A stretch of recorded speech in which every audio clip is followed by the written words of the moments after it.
Welcome, everyone.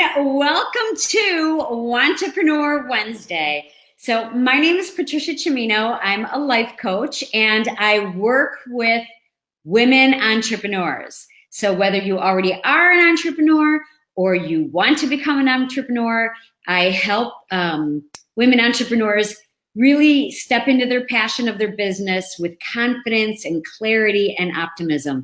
And I started this mini series, Entrepreneur Wednesday, back in March.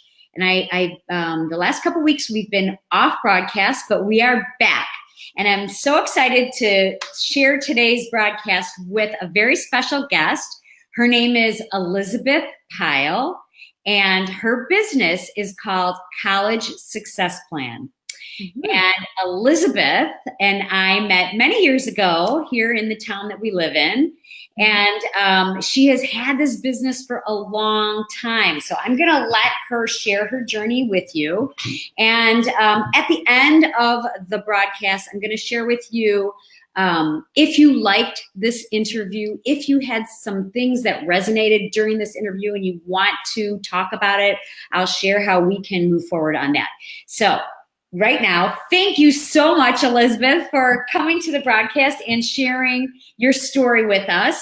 So I just want you to start off with telling the audience who you are and what your business is and who it is that you serve. Sounds great. So Patty, thank you so much for having me on. I've really enjoyed your past interviews and everything in the last 9 months.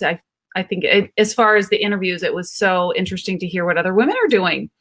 So we're all here to support each other. But thank you for introducing me, Elizabeth Pyle, and president and founder of College Success Plan. Also mother of 4 wonderful children, ages 15 to 24, and a really supportive husband, which enables me to do this and work, through dinner sometimes. So starting College Success Plan, this is my second company, and I've been learning every step of the way. I graduated from Vanderbilt several years ago, came back to Chicago to get my master's degree in education, and have been teaching and tutoring ever since. So really my whole adult life. And starting my first company, which was a tutoring company for K through 12, was really eye-opening. It was so wonderful. We loved the families that we were serving. But during that whole time, I was piloting this program that I named College Success Plan. And my goal was to empower students that are already in college be successful. I was seeing students go to college and not having the support, and more importantly, or as importantly, is the success that they were capable of having. So I've developed this research-based program that's individualized, and we're, helping families nationwide and helping students perform to the best of their ability. So you started local. You started first with your first business. Now she's got entrepreneurial spirit, you guys, because she started one business, she got a flavor for it, and she took the research from it, and she moved on to the next business. So that's awesome. This is in your genes, Elizabeth. I've been wanting to own my own business since I think high school. I have a whole library of entrepreneur books, and I'm always reading, and even now. But I've always been reading any articles I would see in newspapers or magazines about women starting businesses. I'm like, I am going to do that one day. Yes, see, she called it forward. So from that business, you then decided to open this college-bound counseling, and so that was a local business. I would think it started here, College right? Success Plan. Yes, so we started with students in Hinsdale. Yes, and I think that was kind of the hardest part is, putting myself out there that we're gonna, I want to help people. And I started with people I know. So I felt really responsible. Like I have to do a fabulous bang up job, which I still feel like today, but it's very personal when you're helping your neighbors or your best friend's children. So giving 100% right from the beginning, it was a, really great way to start my business because I did everything. I didn't do anything halfway, if that makes sense. Yeah. So I understand that you said that, like, you saw a need and you thought this was the next thing that you could see these kids needed after you're tutoring them at a younger age. But every entrepreneur has a really deep down why, a personal why, a why that drives them when times are challenging, when times are tough, because in entrepreneur land, it's up and down, as we all know. So if you had to say, what would that why be for you? Like, what is that underlying reason that gets you up, gets you going, keeps you going after what, 11 years? Mm-hmm. Yeah, what would you say that is? That's a really easy question because I wanted to find something meaningful. I wanted to be doing something. I do a lot of volunteer work, but doing something that was going to be changing lives. And I really feel like that's what we're doing now. We're changing students' lives and we're making families happier because they don't have to worry about their students. And Yeah. it's just really rewarding.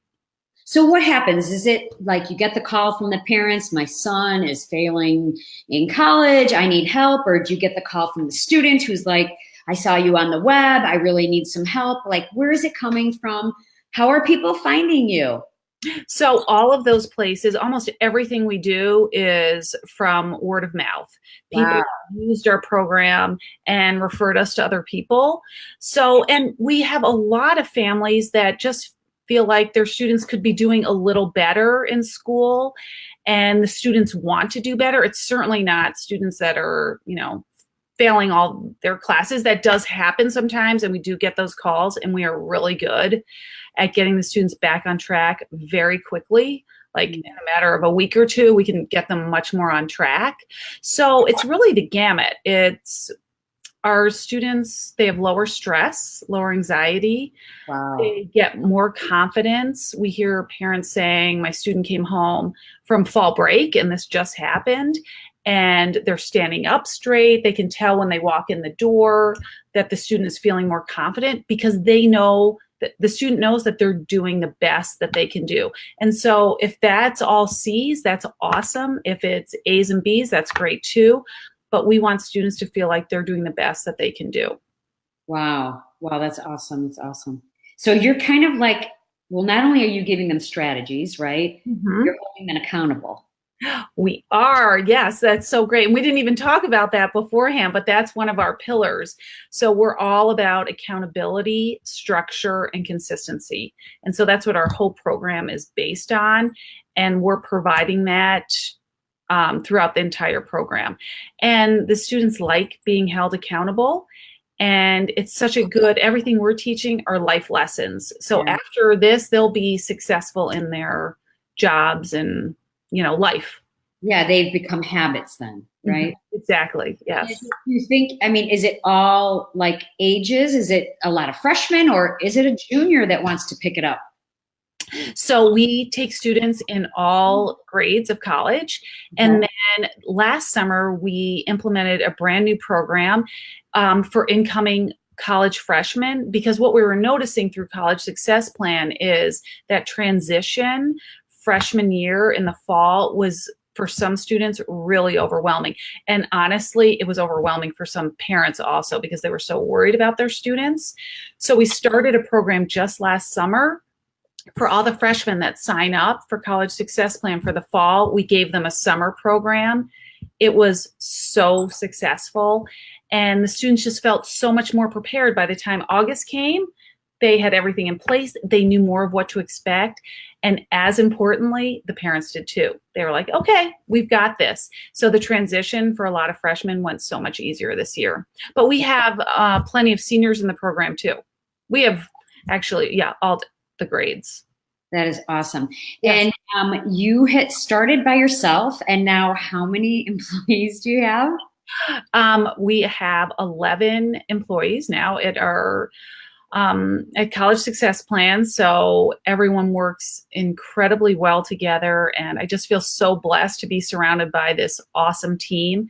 And we're really particular about bringing new people on. And I just feel really blessed that I have such a great team and we all work together. Oh, cool, Elizabeth. That's like one a year. You've been in business 11 years, right? Oh, yes. Yes.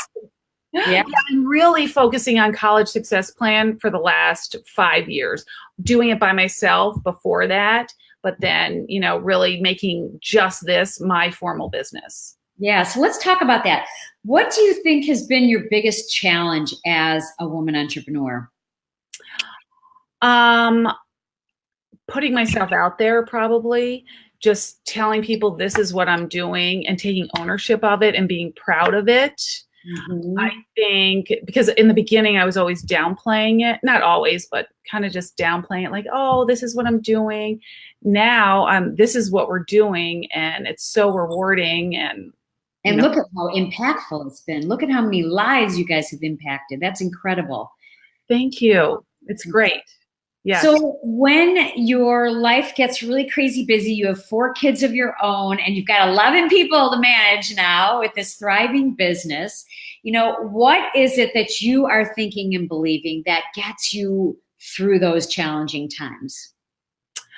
That's a really good question because that does happen a lot. Just because on top of it, the 4 wonderful children that we have too, it's a full plate, but all really good. And also just something about having 4 children that has been such a good way for me to relate to other college students. Like I really feel like we understand what college students are going through. So the parenting has been valuable for that too. But when things get really crazy, I like to write. I'm a big journal person.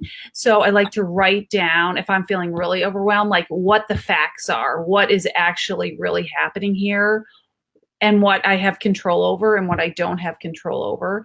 And it's so funny that some things that I'm thinking in my mind are really big. They're not really facts. They're things that could happen. But if I just focus on what's really happening, I can make my day much more efficient. And I also use a journal. It's called the Best Self Journal, and you can do your hour by hour on it. But it also, you write down things that you're grateful for every day. And that's such a great way to start your day, kind of puts everything in perspective. Yeah, it keeps you grounded, right? Yes. But Yeah. what is so cool, and what you do is like a lot of what I do with my clients, like you show you, like it sounds like you take the mind drama out. You Right, take the exactly. facts of what's happening Mhm. and take your mind drama out of it so that Mhm. you can then move forward clearly and Mhm. optimally, right? Exactly. Yes. And stay focused so I don't have all this other stuff going on. And so the other thing that I write down is like what I want to accomplish this week, no matter what. What are the 3 things that I want to accomplish this week? And that also keeps me focused. And I feel like when I'm more organized like that, I actually have more free time in my day and I'm not crazed by the end of the day. Yeah, you've made a decision of where to send your focus, so there's no energy wasted on what do I do next, or well, I have so much to do. Where do I start? Right? Exactly. And so we're modeling all of this for our students as well because So good. So they get overwhelmed and frantic, maybe, but we're modeling how to stay calm, how to be organized. And then we'll say, well, how does it feel that you got all your homework today done, or on a Thursday or Friday, you got all your homework done this week. How does that feel? Guess what? It feels great. And so now I can have a good weekend and enjoy being with my friends. So, yeah, so awesome. Gosh. Okay, so what advice would you give to another woman who's contemplating becoming an entrepreneur? What would you tell her? go for it. I would say definitely go for it. It's the most empowering way. It's enriching to your life, and you're not going to know unless you try it. But the other conversation that I have with a lot of women is not to wait until everything's perfect, because some people say, oh, I have to wait till my website is perfect. Well, it's never going to be perfectly perfect. It can be good, and but you can revise that anytime. Having a logo, oh, I want the perfect logo. Well, guess what? That's going to change 10 times. So just not waiting till everything's going to be perfect, because there's always going to be something in your life that's going to come up, and there's always something. So I say go for it, but also have fun with it. And there are going to be ups and downs, as we've talked about in your business. There are ups and downs, but you can always learn from your mistakes. And that's one thing I feel like I haven't been afraid to make mistakes. Of course, I don't want to make mistakes, but we all do. Learn from it, move on. Don't beat yourself up. Yeah, yeah. So Okay, so that brings me to the next question. What is the best mistake you've ever made? the best mistake I ever made.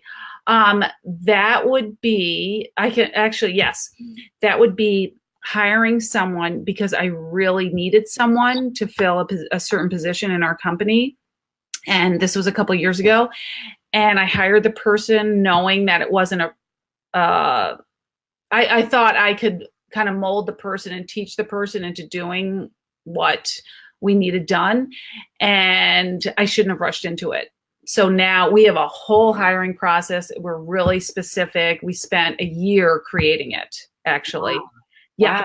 it's really specific. The interview process is not a year, but we took a year to make the process. And I have 4 people on my team that help me with that. So, you know, Yeah, so that one incident led to this really intense, like good system that you've got set up now. That's awesome. and I should have had a better hiring process before that, but I kept putting it off. How would you know, right? You don't know. You got to just keep moving forward, moving through it.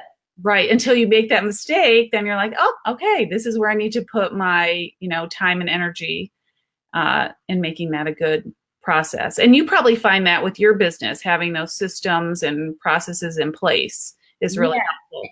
that and I feel like I hear from a lot of people I work with the word should. I should have done this. I should have done that.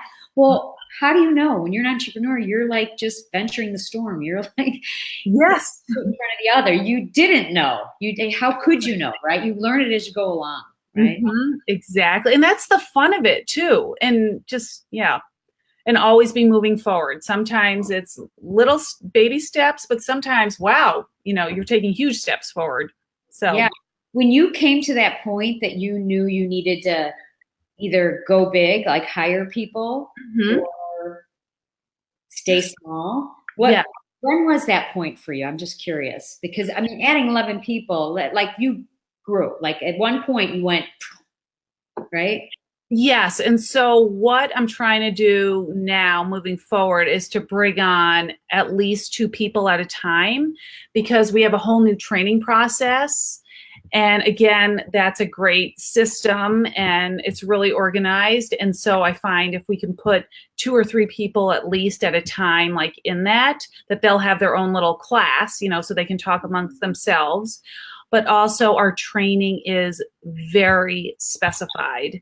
And it's a high level of training on top of their teaching background because we're working strictly with college students now, but also everything we do is individualized. So we want the mentors to be well versed in a variety of different areas. So that's why the training process kind of takes a long time. And so to answer your question, every year I've been hiring 2 to 3 people. Wow. Awesome. Yes. So awesome. Okay, tell the audience where they can find you, where they can, if you have any events or anything coming up for students soon, can you share online, offline, where you're at? Yes. So please feel free to visit our website at collegesuccessplan.com. And we send out a monthly email, a newsletter that comes out once a month. One just went out yesterday. So if you sign up in the next few days, I'd be happy to forward that to you. And we always give helpful hints, let you know what we're talking about with our students. So other parents can bring up those subjects and topics with their own kids. And we just had a speaking engagement at our local high school, which was really well received. We're going to be at a big conference in downtown Chicago. It's a national conference that we go to every year, and that's in the spring. And we just post everything online that we're doing. And you also have a Facebook page for it, correct? We do, exactly. And so all those links for our social media are all on our website as well. So, and they're in our newsletter. So awesome. And if someone wanted an appointment, can they go through that website for a consult? Yes, our phone number's right on there. Feel free to call. I'd love to talk to you. Awesome. Awesome. Well, thank you so much for taking time out of your busy week to chat here. I'm so glad you're able to be with us today. Thank you, Elizabeth. Thank you, Patty, very, very much. It's just a pleasure chatting with you, and I look forward to keeping the conversation going. Awesome. And thank you, everyone, for chiming in today for Wantrepreneur Wednesday. If you found value in this interview and would like to take a conversation a little deeper, feel free to reach out to me. we can take some time on the phone together and see where your next step is. Until next week, make it a great one. Thank you so much. Bye, Bye. Elizabeth. Thank you.